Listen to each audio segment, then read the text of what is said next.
দেখতেই পাচ্ছেন এখানে একটা ব্লুস্টার কোম্পানির এসি আছে। প্রথমে ইনডোর চালাতেই দেখলাম কোনো রকম ঠান্ডা হচ্ছে না, তাই জন্য আউটডোরে চলে এসেছি। আর আউটডোরে এসে দেখি না ইঁদুরে সমস্ত রকম তার কেটে দিয়েছে। আর এইটা হচ্ছে ফ্যান ক্যাপাসিটার 4 MFDর ফ্যান ক্যাপাসিটারটা নষ্ট হয়ে গেছে, তাই ফ্যান ক্যাপাসিটারটা চেঞ্জ করে মেশিন চালু করে দিয়েছি।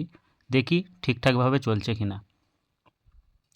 ফ্যান তো চলছে, কিন্তু মিটারে শো করছে কম্প্রেসার নট রানিং, মানে কম্প্রেসার চলছে না, সেই জন্যই ঠান্ডা হচ্ছে না। ফ্যান চলছে ঠিকঠাক, দেখুন মিটারটা দেখুন, কম্প্রেসার হাই অ্যাম্পস নিচ্ছে।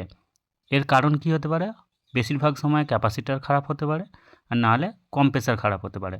ফার্স্ট টাইম ক্যাপাসিটার চেঞ্জ করব। 36 ক্যাপাসিটার ছিল, 1 টনের মেশিন ছিল।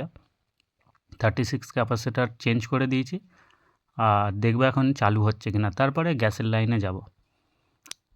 এই যে পুরোনোটা এখানে রেখে দিয়েছি, এবারে দেখব স্টার্ট হচ্ছে কিনা। স্টার্ট হয়ে গেছে, 7 অ্যাম্পিয়ার নিচ্ছে, কম্প্রেসার রানিং হয়ে গেছে, কম্প্রেসার ঠিক আছে, আর গ্যাসও ঠিক আছে, গ্যাসের কোনো প্রবলেম নেই। কাস্টমার বলেছিল গ্যাস সাথে করে আনবে, অনেক দিন হয়ে গেছে গ্যাস ভরা হয়নি। এইভাবে গ্যাস শেষ হয় না, একমাত্র লিক হলেই গ্যাসটা বেরিয়ে যায়, তাছাড়া গ্যাসের কোনো প্রবলেম হয় না। ধন্যবাদ।